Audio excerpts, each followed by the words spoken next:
Fundación Juan Pablo II y Despacho Jurídico CP Abogados presenta Tú y la Ley, un espacio para conocer tus derechos, con expertos en opinión jurídica. Conoce tus derechos de una manera clara y precisa. Estamos para asesorarte y brindarte apoyo jurídico. Junto a un gran equipo de abogados, Elena Castro Villarreal y Jesús Enrique Castro. Tú y la Ley, donde buscamos que conozcas tus derechos. Iniciamos.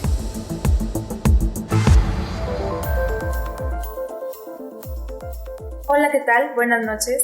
Bienvenidos a esta emisión del programa Tú y la Ley, en el que nuestra finalidad es que ustedes conozcan sus derechos y acercarlos a la realidad de los procedimientos jurídicos. Este programa es auspiciado por la Fundación Juan Pablo II.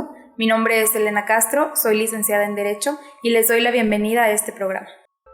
Tú y la Ley, donde buscamos que conozcas tus derechos. Buenas noches, bienvenidos de nuevo a este programa. Esta noche me acompaña el licenciado Jesús Enrique Castro Pérez. Buenas noches, qué gusto de acompañarnos.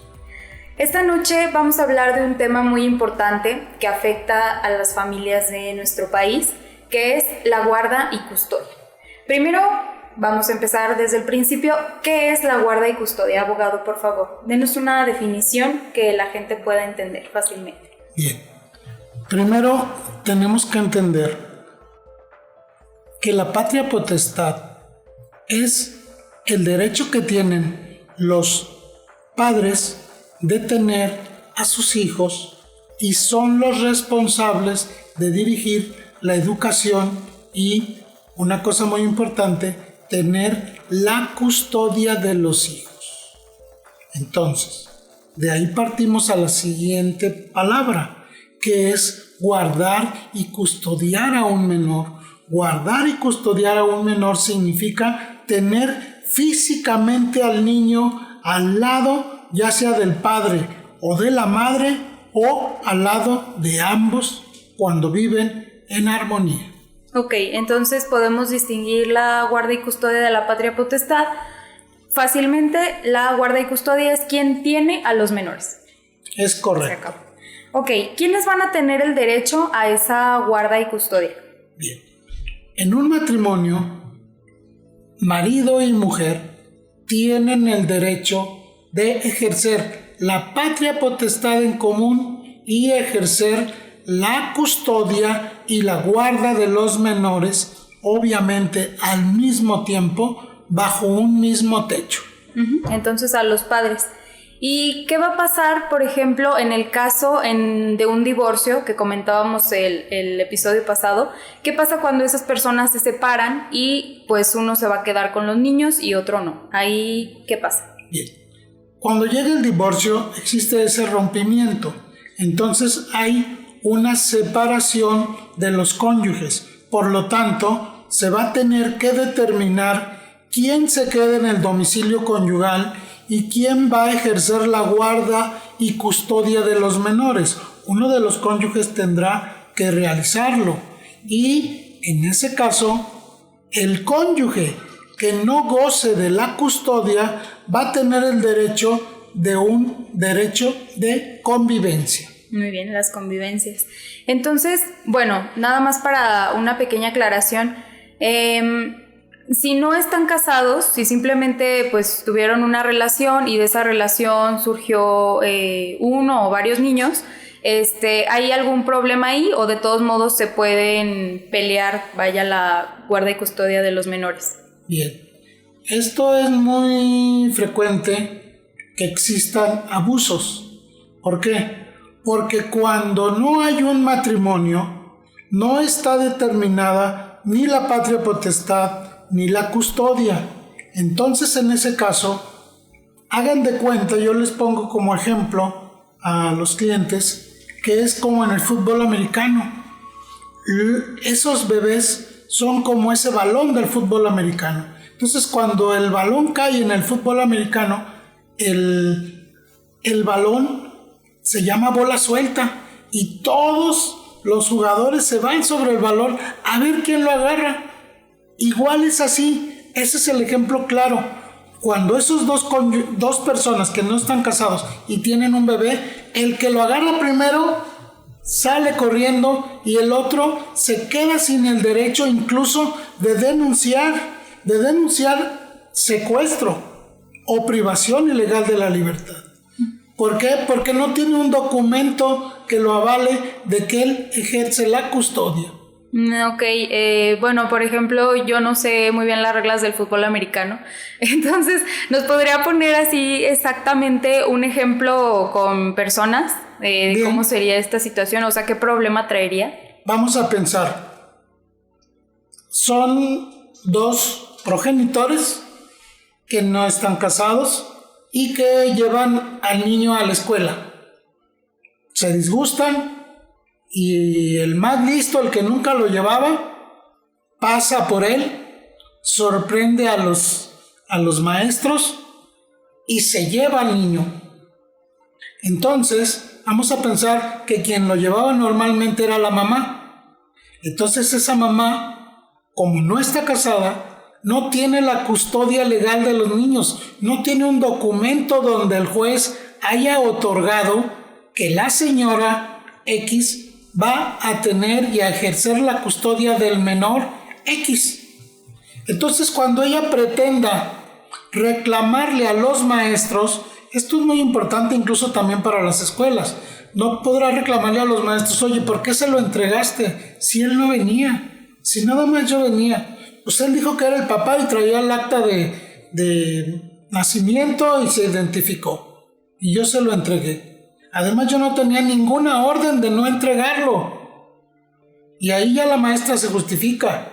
Entonces, la mamá en este caso, en este ejemplo que estamos poniendo, no va a tener la facultad para ir a denunciar por secuestro o privación ilegal de la libertad.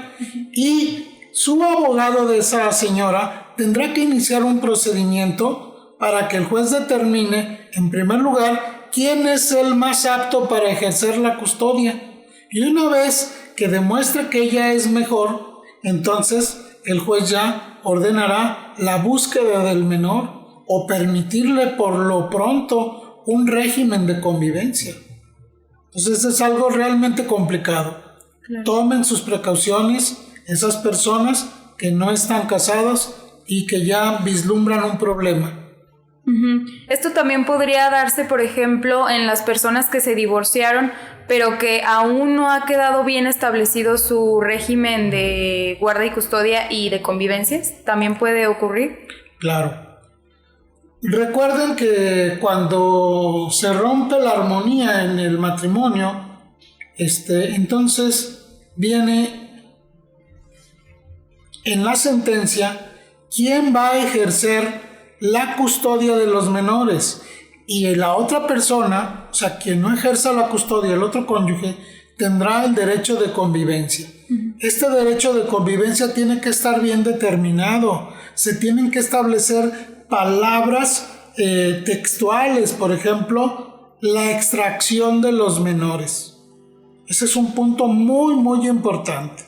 Pero vamos a pensar que es un divorcio en donde no se estableció correctamente quién y cómo iba a ejercer la custodia.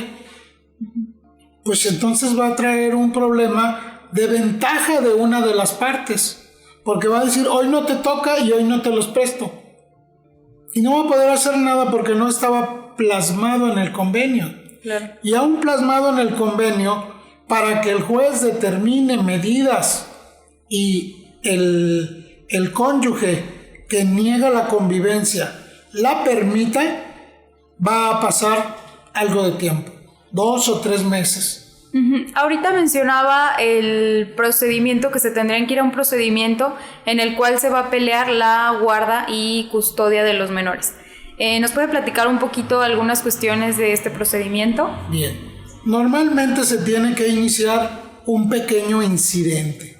Y debemos de entender que es un pequeño incidente, es un pequeño juicio, en donde se le va a decir al juez, señor juez, vengo dentro del juicio de divorcio, a demandar a la señora fulana de tal porque no me permite ejercer mi derecho de convivencia en la forma y términos que está establecido. O incluso vengo a modificar el régimen de convivencia que tenía porque antes yo tenía este trabajo donde era de lunes a viernes y por la mañana, y ahora trabajo por toda la tarde y noche. Entonces se me altera todo el programa que ya tenía.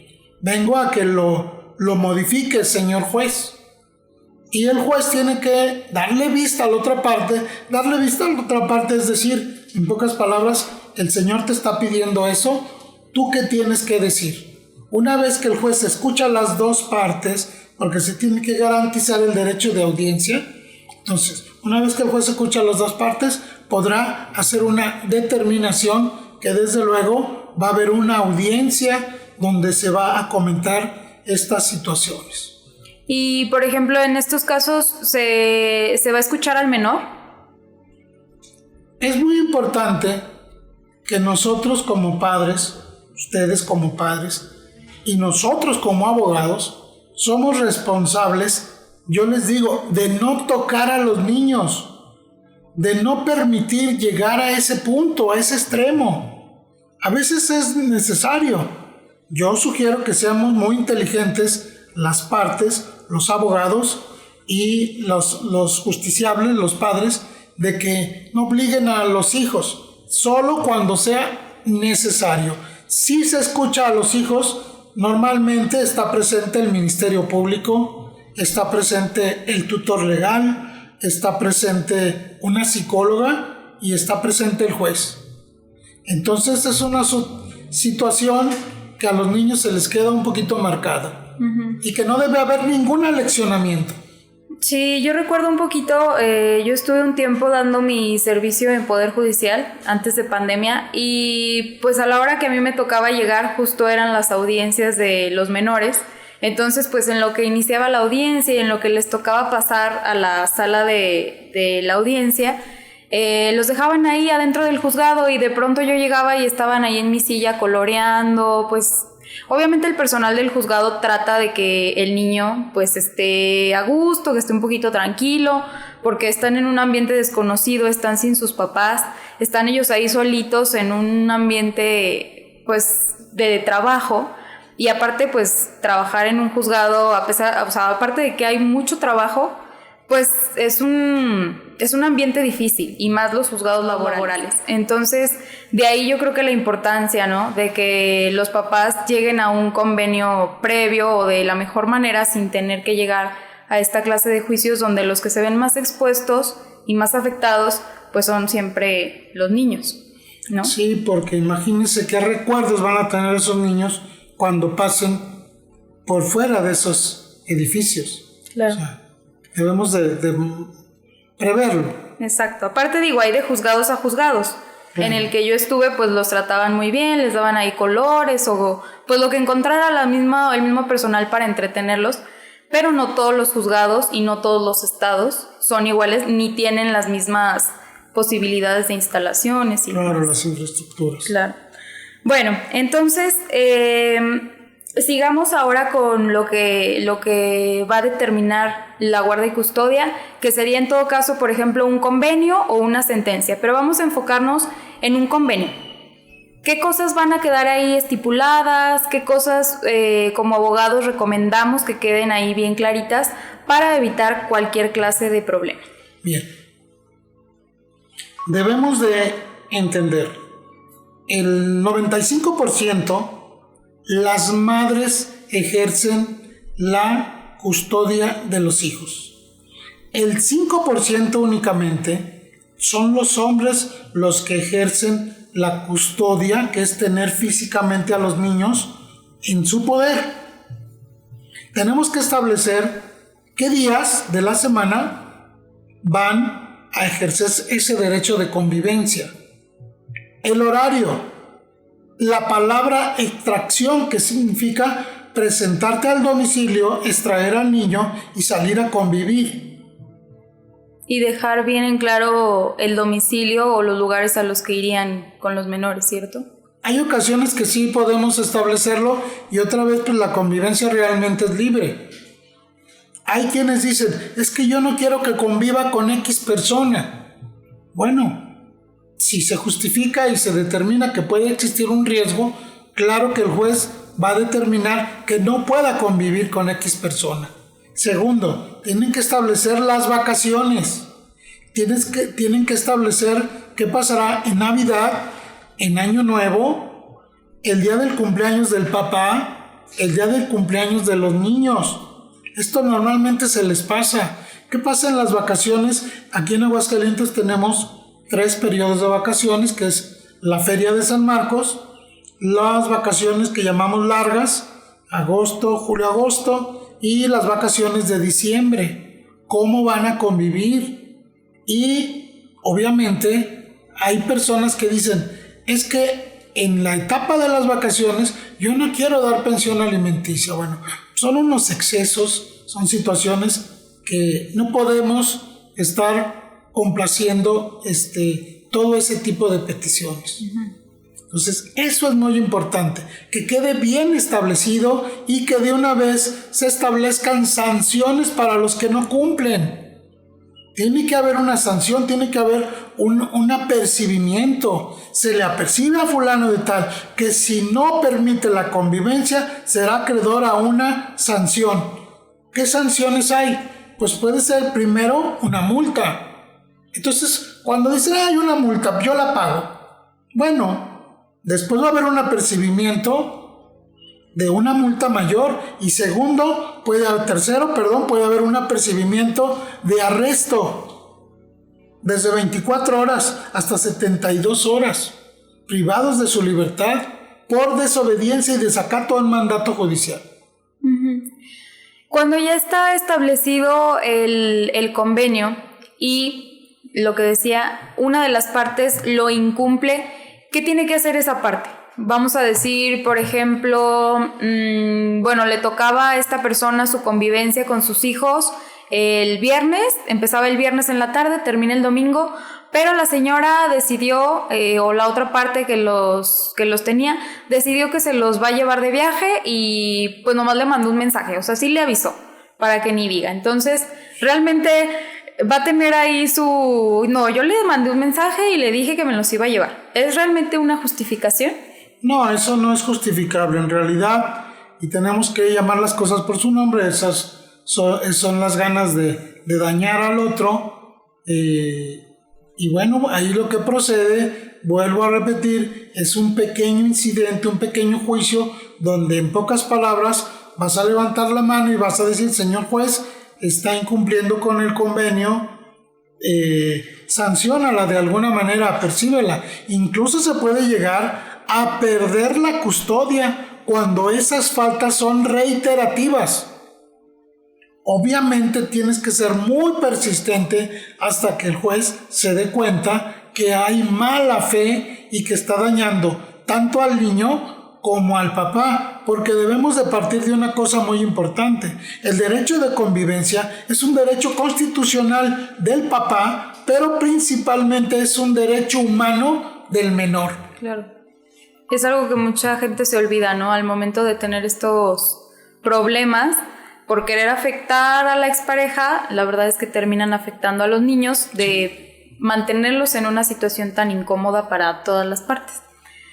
Entonces, cuando se incumple, se recomienda que la persona siempre esté, denunciando, por decirlo así, que se está incumpliendo, porque si lo dejan pasar, pues la otra persona se va a agarrar de ahí y se le va a hacer costumbre y entonces usted va a ver afectados sus derechos. Entonces, pues sí recomendamos que todo el tiempo estén pues denunciándolo, sí, la verdad. Esto pasa porque no se hizo un buen convenio de divorcio. Esto es lo que prevé. Tenemos el convenio de divorcio, un buen convenio de divorcio por un abogado experto en la materia, te va a poner todas esas condiciones. O sea, en pocas palabras, le vamos a poner trabas a la otra persona para que no pueda ejercer actos de capricho y aún así los va a hacer. Aún con un mejor convenio, la otra parte va a buscar cómo evadirlos y cómo ganar tiempo en los plazos y forma de trabajo del juzgado. Pero es lo que se recomienda. Claro, desde un principio prever las situaciones. Igual les recordamos que aunque no hayan estado casados, igual pueden reclamar la guarda y custodia de los niños. Sí. Bueno, son procedimientos, pero igual pueden hacerlo. Ahora que seguimos con este tema, cuando ya se entra al juicio porque no se llegó a un convenio, a un arreglo entre las partes, y pues del que va a determinar entonces va a ser el juez, ¿en qué se va a basar? ¿En qué cosas va el juez a determinar su decisión de con cuál de los dos papás se va a quedar el menor? Bien. El juez tiene un parámetro, o sea, una base. Y la base es el interés superior del menor. A veces es un cacaraqueo porque realmente no hay elementos en que el juez pueda fundar una resolución alegando el interés superior del menor. ¿Qué es el interés superior del menor? Es lo que mejor le conviene, es lo que mejor le puede brindar ayuda, pero a veces ni siquiera hay estudios socioeconómicos. Entonces, ¿en qué se basó el juez para dictaminar que fue el interés superior del menor, si no es más que en un simple criterio? Claro, por ejemplo, que se lo dieran a la mamá y no al papá, podríamos tomar ese supuesto. Sí. Y bueno, claro, hablando desde el lado feminista, pues en lo que se basa un poco una de estas corrientes es que no todas las mujeres tienen desarrollado su lado maternal, no todas las mujeres les gustan los niños, y también no todos los hombres tienen que dedicarse exclusivamente a trabajar. Hay hombres que perfectamente se pueden dedicar a sus hijos y que no tienen nada de malo que un hombre se quede a cargo de sus hijos. O sea, es perfectamente normal y comprensible, y no por el hecho de que sean mujeres a fuerza tienen el instinto maternal desarrollado. O sea, también hay un instinto paternal que tienen que tomar en cuenta, que los dos están en la misma posición, están al mismo nivel, y tienen que considerar muchas otras cosas, no nada más el género. Entonces, estas cosas pueden ser el estatus económico, su nivel de estudios. ¿Qué otras cosas pueden tomar en cuenta los jueces? Bueno, deberían de tomar un concepto que no viene en el Código Civil, que es la palabra amor. ¿Quién realmente quiere más a los niños? ¿Cómo lo demuestra? Muchas veces lo demuestran como ese pasaje bíblico donde una madre renuncia a su hijo ante Salomón. Cuando Salomón dijo: si las dos son las mamás del niño en cuestión, pues vamos a partir al niño, vamos a hacer justicia. Y Salomón ordenó que al niño lo partieran en dos y que le dieran una parte a cada mamá que reclamaba al niño. En aquellos años no había pruebas genéticas. Entonces Salomón dijo: vamos a partirlo. Y la verdadera mamá dijo: no lo partan, que ella se quede con él. Ese es el instinto de amor, que no viene en el Código Civil y que pocos jueces pueden aplicar, que deben de ser más sensibles. En los juzgados no hay esa palabra. Tenemos que obligar a los jueces que la entiendan y que la apliquen. No es fácil, pero tenemos que subir el nivel en las universidades, en los juzgados, en los jueces, en los secretarios. Hay quienes solo dicen: qué padre, ya tengo trabajo. No tienes trabajo. Vas a entregar tu corazón y tu mente en beneficio de personas que no conoces, de niños que no conoces. Tienes que involucrarte más. Tienes que pedir de oficio que vayan a su casa a ver cómo vive ese niño, a ver si es cierto que está limpio. Entonces, hay padres que tienen esa capacidad, esa sensibilidad, y los jueces deben de hacerla valer, entenderla y aplicarla. Porque ¿de qué sirve que la entiendan si no la aplican? Que se arriesgan a aplicarla, que se arriesgan a equivocarse. Hay padres que son muy competentes y hay madres también que hacen incluso 2 funciones, de mamá proveedora y mamá en todo el concepto de la palabra. Claro, en el cuidado de los niños, ¿no? Sí. ¿Alguna pregunta que tengamos? A ver, alguna pregunta de nuestros escuchas. Mariela Casas nos está preguntando, nos dice: hola, buenas noches. Mi expareja y yo hemos platicado y nos gustaría que los dos tengamos la guarda y custodia. ¿Esto es posible? Es decir, ¿existe la guarda y custodia compartida? Sí. Esta es una figura importante. ¿Cuándo se da la guarda compartida? La custodia compartida. Bueno, cuando las partes se ponen de acuerdo y dividen la semana. Yo 3 días, tú 4 días.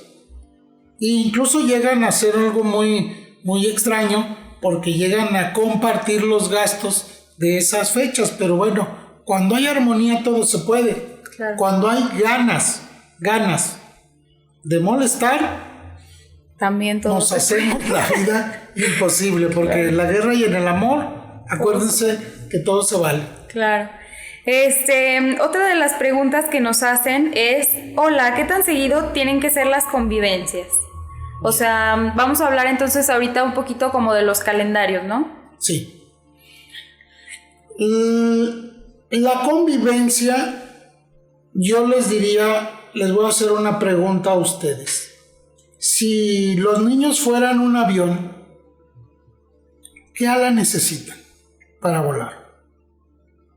¿La izquierda o la derecha? Los niños necesitan convivir con sus 2 padres. Necesitan sus 2 alitas porque son un avión o son un pajarito. Entonces necesitamos buscar el equilibrio. Y el equilibrio lo tienen esos papás porque son los que conocen al niño. ¿Por qué permitimos que los jueces sean los que determinen, alegando que ellos velan por el interés superior del menor?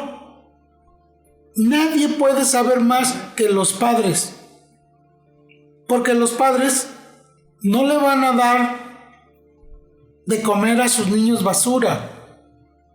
A veces cuando no tienen, sí, los niños comen basura, pero una persona normal no le va a dar algo malo al niño. Entonces, esos padres tienen que saber reconocer cuando no está en su esfera poder darles lo mejor a los niños. Ustedes tienen que hacer eso que hizo esa mujer de esa pasaje bíblico de Salomón.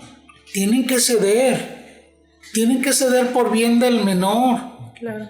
Eso es lo que quizás busca esa sentencia, pero como es de la corte, pues no puede ni hablar de la palabra amor, ni hablar de una cuestión bíblica.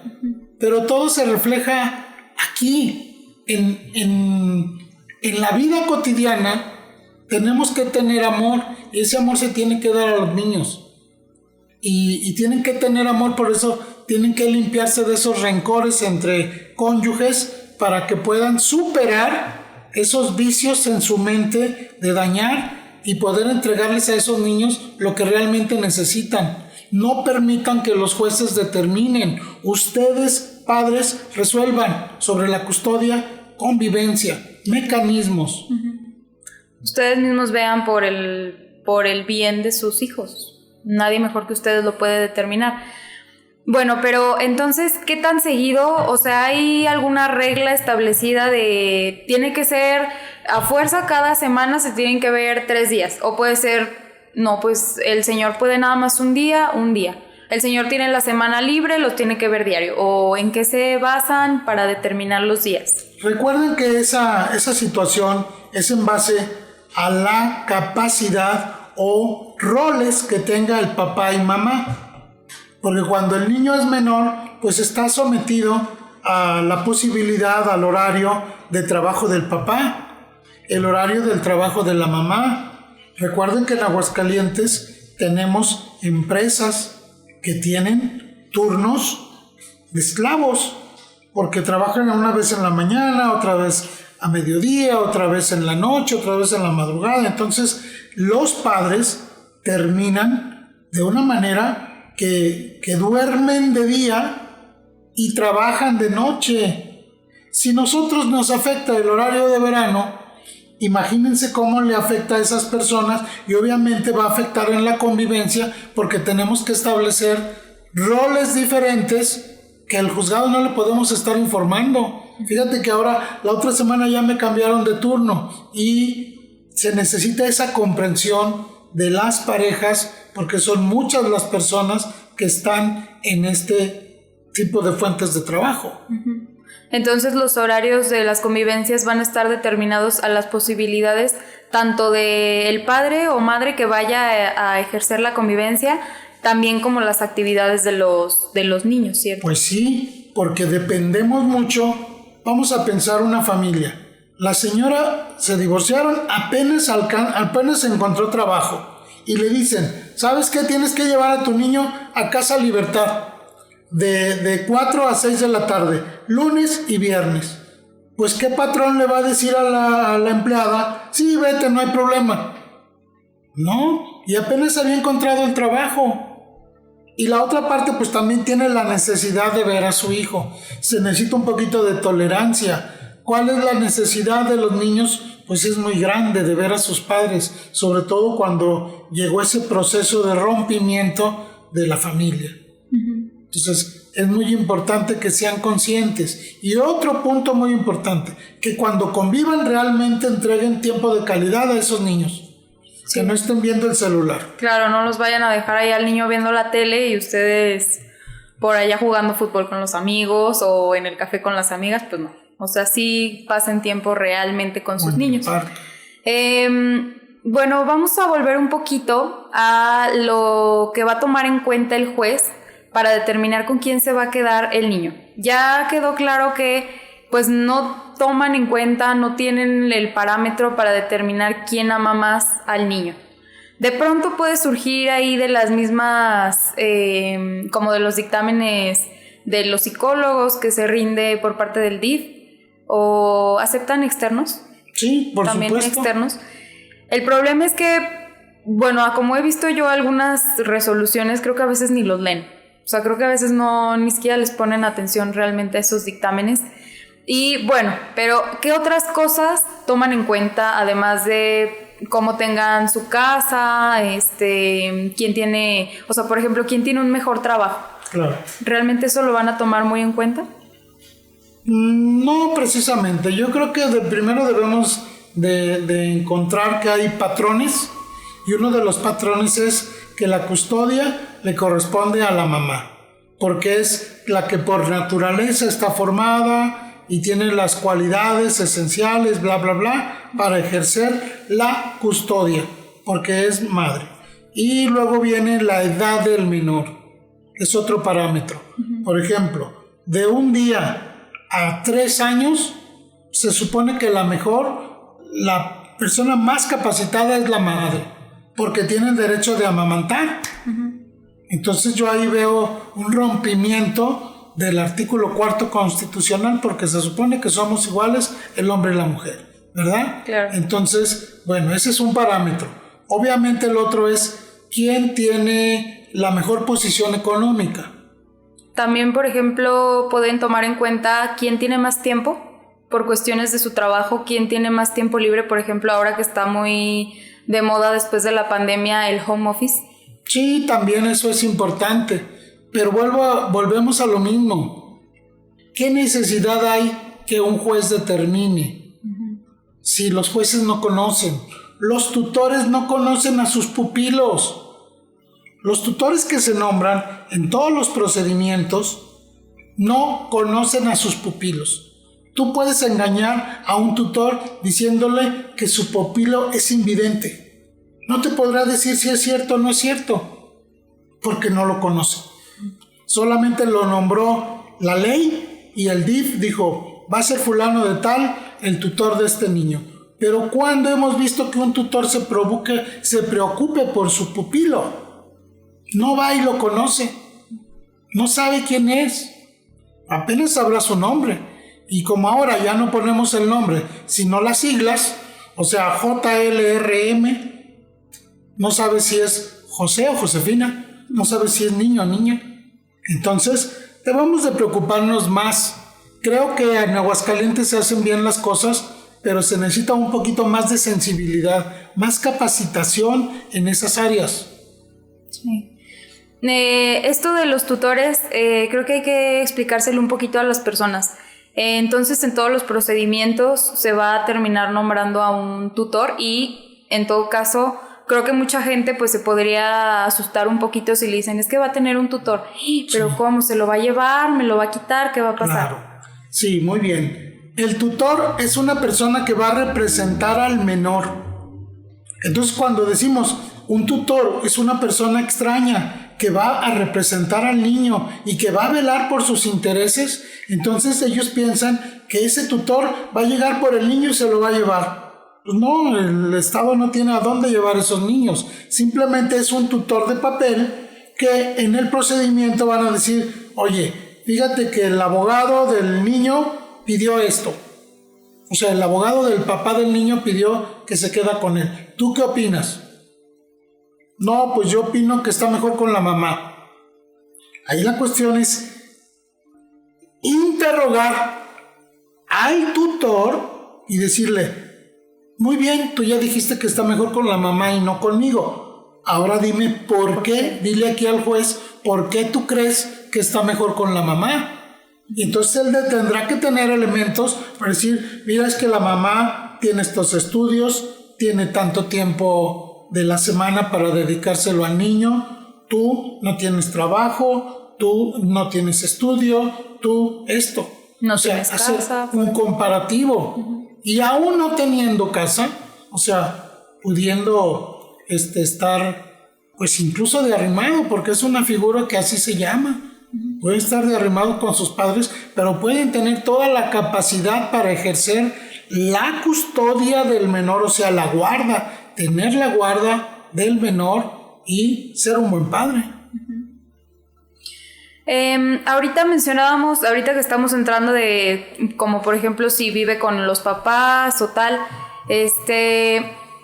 habíamos mencionado que el juez puede decretar de oficio o debería decretar de oficio las, ¿cómo decirlo?, visitas del DIF a la casa donde habitaría el menor. Creo que es importante que la gente sepa, porque luego puede que empiecen estos procedimientos y luego nada más de pronto les digan, oye, es que ¿sabes qué? Va a ir el DIF a tu casa. ¿Cómo que va a ir a mi casa? O sea, creo que está bien que les platiquemos que es una parte de los procedimientos donde se ven implicados los menores y para que vayan sabiendo y consideren que realmente es mejor convenir todo antes, hablarlo de una mejor manera y evitar esta clase de situaciones que, bueno, a mí en lo personal pues no me gustaría que fueran a mi casa a revisar porque platiquemos qué es lo que se fijan, qué es lo que checan. Claro. Son visitas de trabajo social, no se espanten. No quiere decir que van a ir y van a sacar al menor y se lo van a llevar, no. Se trata de que el juez necesita conocer cómo vive el menor fulano de tal con el papá o con la mamá. Con el papá vive y todo está sucio, o con el papá vive y todo está impecable. El menor tiene su habitación, el menor tiene orden, está educado, tiene limpio su lugar, tiene un baño limpio, tiene su ropita adecuada, tiene una cocina, tiene un refrigerador. El papá nos demostró que tiene este trabajo, que tiene estos ingresos. Si vive en pareja o no vive en pareja. Si esa pareja es de buenas costumbres, incluso ayuda y abona al buen desarrollo de ese menor. Si lo respeta aún no siendo su hijo o no siendo su hija. Todos esos detalles el juez lo tiene que conocer. Y tanto del padre como de la madre. Entonces, si se ordena una visita del DIF de trabajo social, no se espanten, no pasa nada. Sí les recomiendo, limpien su casa. Que esté muy limpio. Sí, porque aparte les van a llegar, digamos, de sorpresa. Sí, claro. Se va a avisar que van a ir, pero no les van a decir ni qué día ni a qué hora. Entonces, un día van a llegar, van a tocar y van a pasar, van a tomar fotografías y esas fotografías se van a exhibir en el expediente respectivo. Entonces, pues las personas que tengan acceso al expediente, que realmente, bueno, es personal del juzgado, pues va a tener conocimiento de su casa, cómo viven, bueno, revisan rincones. Desde luego, son cosas íntimas. Exacto. Pero sí quedan dentro de la secrecía del juzgado. Únicamente las partes son las que pueden ver, el Ministerio Público, el tutor, el juez. Bueno, y como un dato nada más así curioso, ahorita que mencionaron la secrecía de los expedientes, es un delito sacar los expedientes de los juzgados, porque de pronto nos ha tocado ahí estar y que de pronto alguna persona agarró el expediente y ya se lo anda llevando y el personal del juzgado tiene que salir corriendo y no, señor, no se puede llevar el expediente. Entonces, si alguna vez van a checar, a ver algo, pues solamente lo pueden ver adentro del juzgado. Por favor, no se los lleven. Sí, son reglas, porque lo pueden hacer de manera inconsciente. Sí. O de manera consciente. Sí, no, pues no es algo realmente muy conocido, entonces se los comento por cualquier cosa. Sí, y además es un delito. Sí, les digo, es un delito. Volvamos a esto de la convivencia, de la guarda y custodia. Me parece algo muy importante de tocar. ¿Qué pasa, por ejemplo, cuando ninguno de los papás está capacitado para tener a los menores?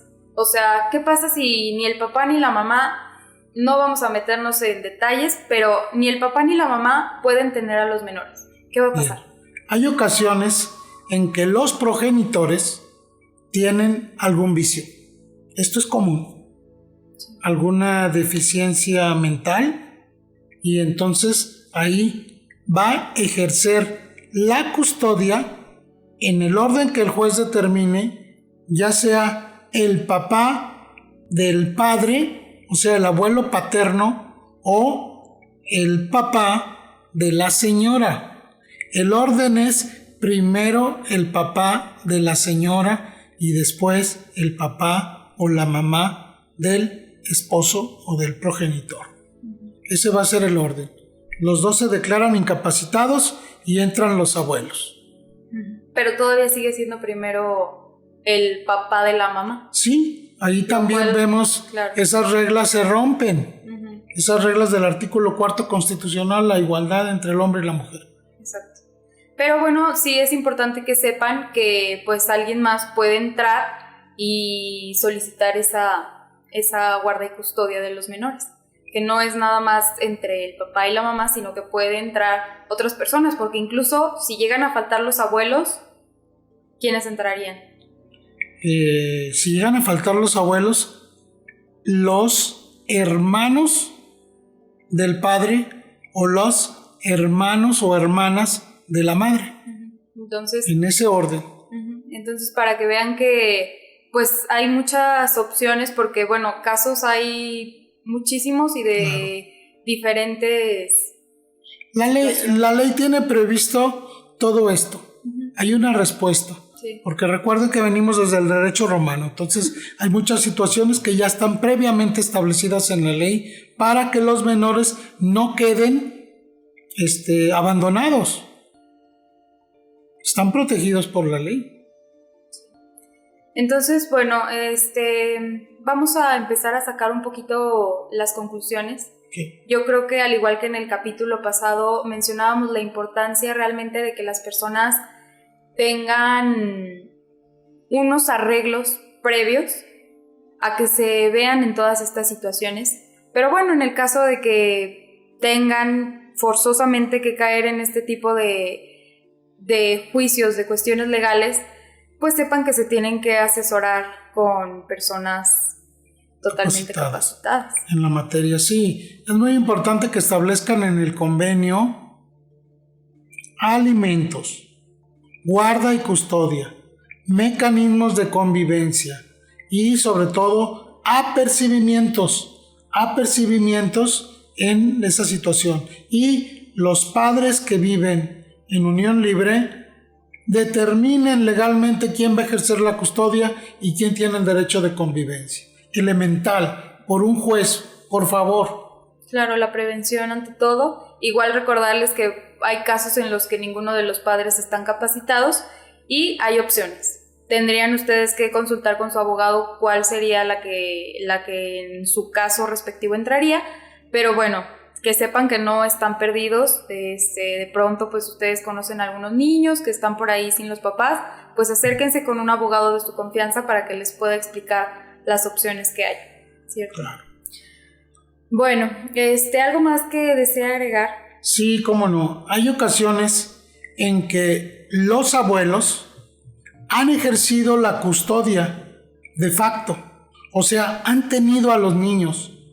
Y es muy cruel que cuando esos papás hacen su vida por otro lado, llegan y le arrebatan a los niños a los abuelos.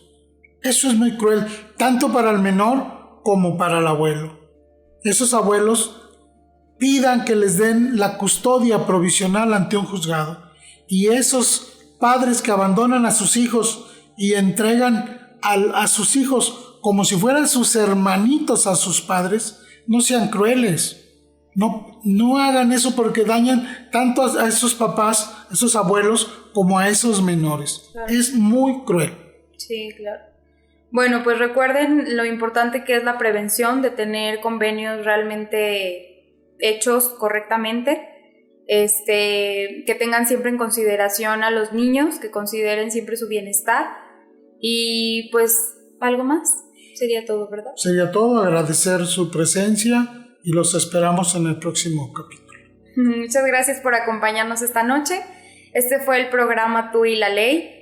Y les recordamos que estamos a sus órdenes en República Mexicana, número 304, segundo piso, Fraccionamiento El Dorado, con número de teléfono 449-917-1819. Está fácil, 449-917-1819. Y en este mismo número podrán encontrar información sobre la Fundación Juan Pablo II, que su finalidad es brindar asesorías gratuitas a las personas de escasos recursos. Muchas gracias por acompañarnos esta noche. Nos vemos en el próximo episodio. Gracias. Buenas noches, gracias.